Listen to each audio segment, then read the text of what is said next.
Welcome and thank you for joining the Society for Clinical Research Sites for SCRS Talks. I'm Jimmy Bechtel, the Vice President of Site Engagement with the Society. SCRS Talks allows our partners and those that we work closely with to take a few minutes to address issues of industry concern, share exciting achievements, and to learn more about our growing community.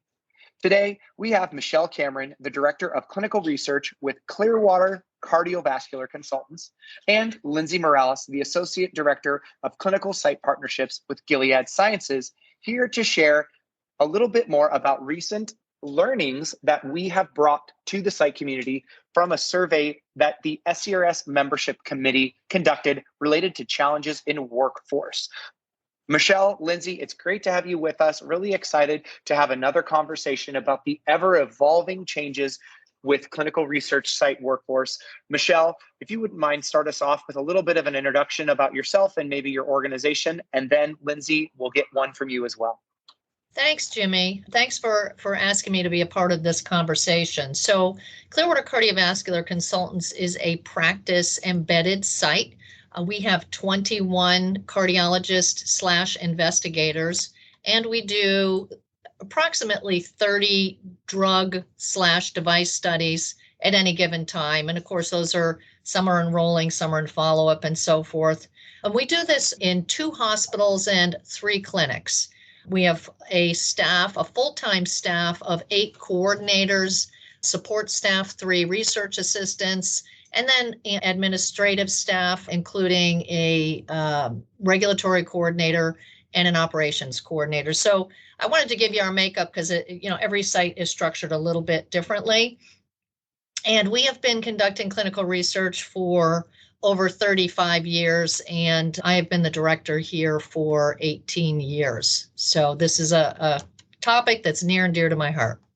All right. Thanks, Michele. Thanks, Jimmy. This is Lindsey. I'm excited to be here. I've been in the industry for about 19 years, almost 19 years, and I've done a host of different positions throughout the throughout the industry. I've been at a site, I've been at a CRO, I've been at sponsors, but where I am now at Gilead is really a great opportunity to work with a group of people that are really passionate about what we do. And it's made me even more passionate about what I do. And so I'm so excited to get to talk to you today about this topic and how we are trying to do our part to make sure that our sites are sustainable and that, we make sure that we're doing the best that we can for not only for our sites, but for our patients as well.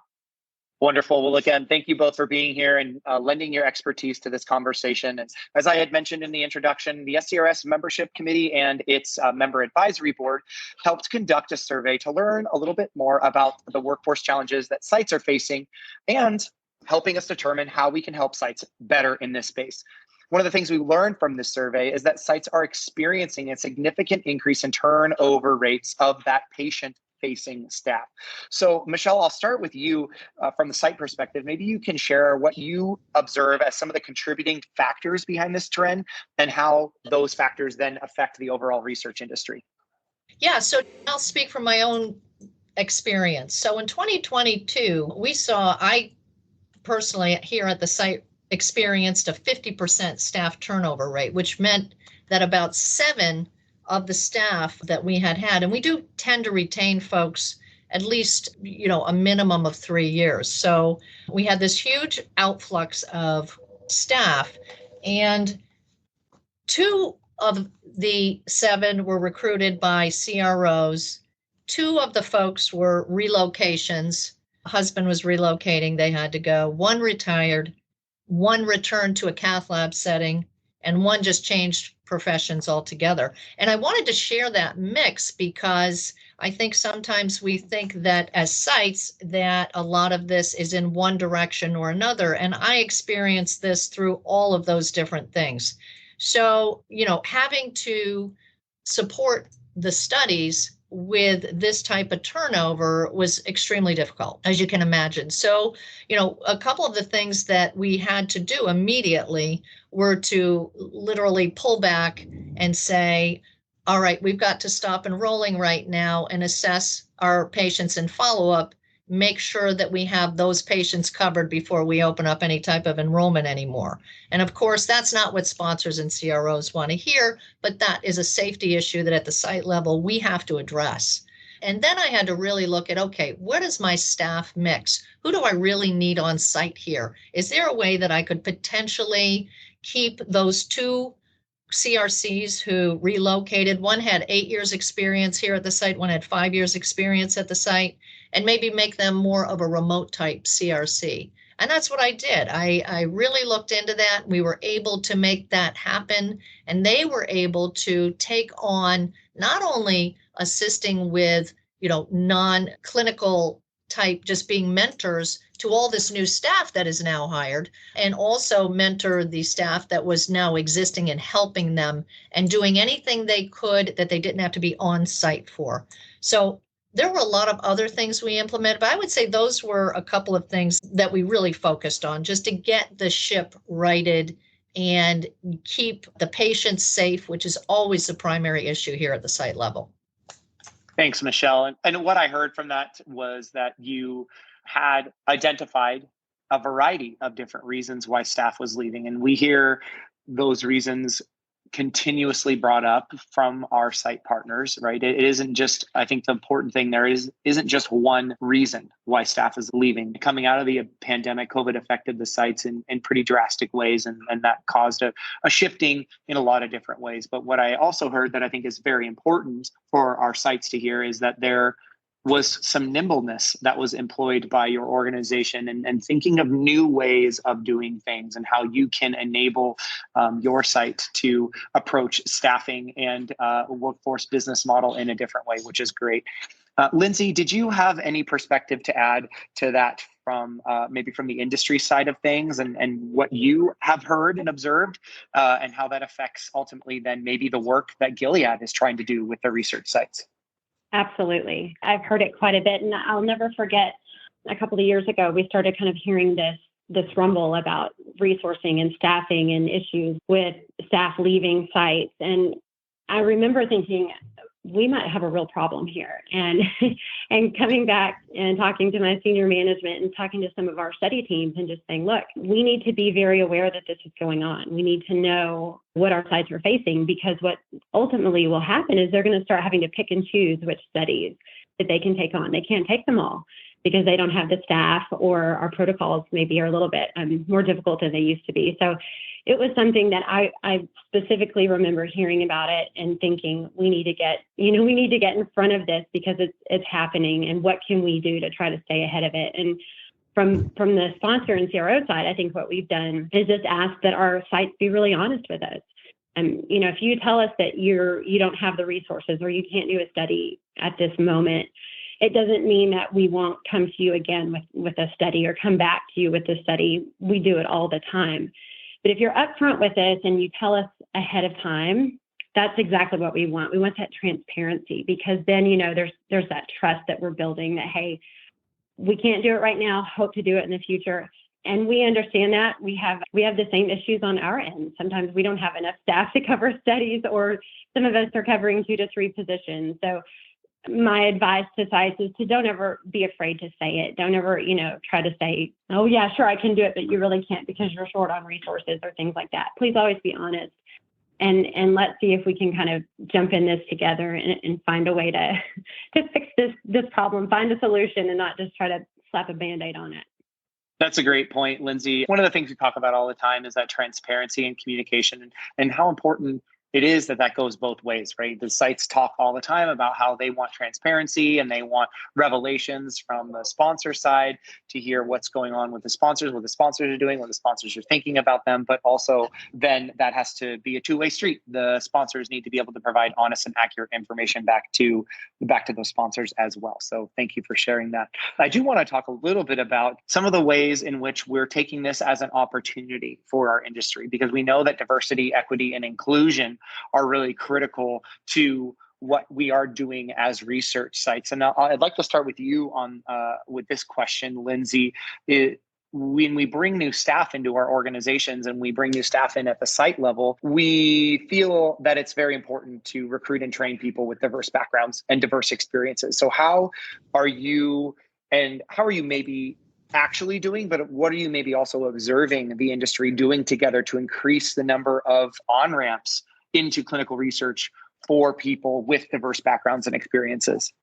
Well, I am very fortunate to work at a company like Gilead, who is all about diversity and inclusion. And we want to make sure that we're staying ahead of where we should be and doing everything that we can. And so I think from the site perspective, one thing that we're doing is talking to our sites, figuring out where are their patients, what kind of patients are they trying to find for a specific type of study, and then are we in the right communities? Do we need to help, find some staff that would help go into those communities? There's just different sort of areas where we can maybe assist in that.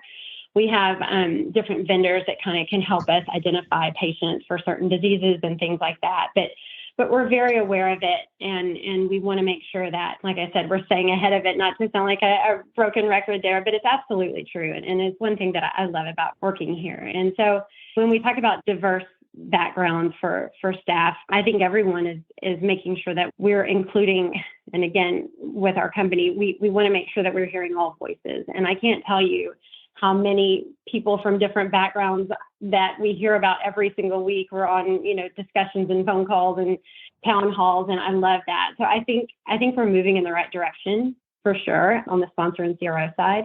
I would say in the site side as well, but we hear what needs to be done. We're doing it, and we're hopefully doing a good job. We can always do better, but hopefully the sites feel that, and they know that we're here to support them as well in that endeavor. That's great, Lindsey. Michele, anything you want to bring up at your site that you're doing to help bring diversity in experience and background to your workforce? Yeah, so for us here at the site, 2023 was a year of what I like to call stabilization of staff for us, which takes a lot of time. If you're trying to replace staff that's left, that is a huge undertaking. So onboarding had to be quick, efficient, and so forth. We're a cardiovascular practice-based site. So typically we're going to hire from the cardiovascular realm of clinicians, especially for our CRCs. So we kind of broadened that a bit, that scope, and we looked at folks who had cardiovascular experience, for instance, respiratory therapists, interventional radiology, those types of folks. So we didn't focus in so much on the credentials as the skill sets that we really needed to have in place for them to be a good coordinator, whatever position we were, and most of them were for coordinator positions. So basically we had to go through hiring 10 people to get the 7 replacements. 3 of them did not make it through their 90 days. So as we all know, that happens. That is just something that happens, that people get to the research site and they decide this just isn't what I want to do. And then we just kept working that through those skill sets. And during the 90-day probationary period, and I do this typically, meeting with folks every 4 weeks to see where they're at. Where are you at? Do you like what's going on? Because as you all know, it's very difficult to find trained research professionals. So most sites have to have some sort of very robust onboarding program and start with the skill sets and then build from there. So the diversity came from the skill sets, looking at skill sets rather than at the typical person or credentialed person that we would typically hire. That's an interesting and I think a really positive way to approach the situation, Michele. I also want to ask you a little bit about the cost of recruiting and training new staff that you've seen, because turnover is a thing of life. It happens. We see it. Everyone has their turnover percentage that is their average or their normal. But when it goes beyond that, as you had mentioned, 50% is obviously not what a typical research site or a good research site would experience in a given year. So when it goes beyond that, how do you address the costs associated with recruiting and training new staff, and maybe provide a little bit more insight into how you address that entire situation? Wow, that is just that's a loaded question there, Jimmy, because it's, as you know, you're tackling revenue side and expense side at the same time. Because yes, you have this new coordinator, you're trying to teach them research. And in our setting, what we tend to do is set them up with a mentor trainer for at least 3 months, because typically they're learning how we do cardiology as well as learning research. And they have to learn that in both a clinical setting and a hospital setting. So there's a lot to learn. And depending on what studies you have in-house at that time, their learning curve can be shorter or longer. Because as we all know, hands-on repetition is how folks learn. So if we are dealing with very difficult studies to enroll, it makes it more difficult to train a new CRC. So as far as putting a number on it, I don't know what that number is, but it's high. I can tell you that profits between those years and what they had been were down a third. If you want to look at it as an overall number, it was a huge number. And so again, we had to be very patient, had to draw from our resources in order to retain the staff we had, who now is overburdened because they're not only doing studies, they're training. So retain the staff we had and get these folks up and trained so that they could add to the revenue stream coming in. So it's a complicated issue at the site level to be able to do all that at the same time, and keep morale up and so forth. Great, Michele. And any insight that you can provide is fantastic. Because I think the point is that when we go, again, beyond what our standard turnover rate is, what we plan for, what we're able to kind of churn through from a resourcing standpoint, it's a tremendous and I would say exponential drain on your resources as a site. So thank you for helping emphasize that point and speaking of the importance of it. And also speaking to some of the solutions that you've been able to employ, right? You spoke previously to several different things that your site has been able to do. And same with you, Lindsey, several different insights into what you've seen sites doing. But I do want to begin to wrap our conversation up. And I'll start with you, Lindsey, on letting our audience of sponsors and CROs know some of the action items that they might consider based on, again, our survey results, and maybe also sharing some insights into some things that that are available through SCRS or through you as someone in charge of site partnerships. And then I'll go to you for the same perspective, Michele.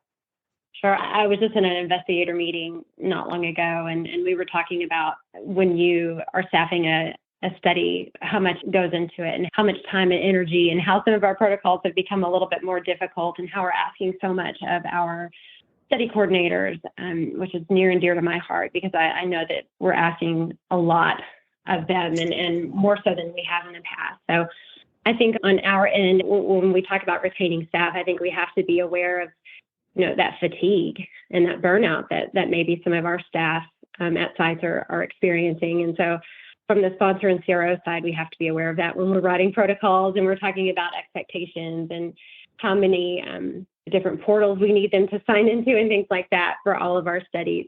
I think all of that really feeds into it. I know there's some question around, we do recruit from sites. I know that's always a frustration that we see, but to be honest with you, I've been seeing that for 19 years. So I think the best that we can do is just try to work together, try to collaborate together. I think the sponsor and CRO side understands the frustration on the site side that we are pulling so much staff from their locations. And so, it's a little bit of a dance that we do, but we're trying to figure it out. And I think that we're aware that, we're hurting ourselves somewhat too, and we're pulling staff from our sites that are doing such a great job for us. So I think really it's just listening is the best thing that we can do, and make sure that we're doing everything we can to make it as easy as possible for our sites, to be honest. And because we want to continue working with them, and we want to make sure that they feel like they're being supported as best they can, and we're not putting more on them than we should be. It's a great point, Lindsey. I think listening and taking action on the needs of the sites, as you had mentioned, is all that the sites are asking of the sponsors and CROs at this point. So great point. Not one of those ones that can be emphasized too many times. So thank you. Michele, any perspective on your end as what we would see as action items that we might ask of our sponsors and CROs, but then also maybe resources that we can make available to the sites? Thanks, Lindsey. Yeah, so a lot of different things. Right now, we're more in the retention mode of keeping staff and so forth. And our model here at this site is that the CRC is central to everything we do. Everybody is administrative to the CRC, including myself, by the way.